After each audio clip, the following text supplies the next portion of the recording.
Abrikörler, formu. Aldık, yığılışını sağlam. Muhtemelen prezidentimizin tashabbusida, 3 tajribasi asosida har hafta yig'ilishimiz bor. Yig'ilishda o'sha bankning mijozlariga qanaqa savol, qanaqa muammolar bo'lsa, eshitishimiz mumkin bo'ladi. O'shalar bo'yicha yig'ib turibmiz. Kimda nima masala bo'lsa, bilib oladi. Aytsangiz bo'ladi. Bu masalalar mana o'z-o'zim hal qilish bo'yicha, mana kredit masalalari bo'yicha keyin ham shuna bir izoh berib, tushuncha berib sanayapman. Rahmat. Bu bo'yicha bankimizda mikrofarzlar bor. O'zini hal qilish bo'yicha.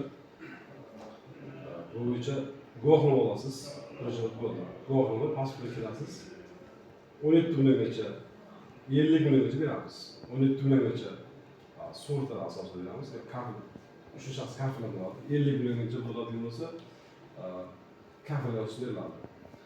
Kechada yana o'zgarish bo'ldi. Ayollar, xotin-qizlarga bo'ladigan bo'lsa, 23%. Umumiy erkaklarga 25% beriladi.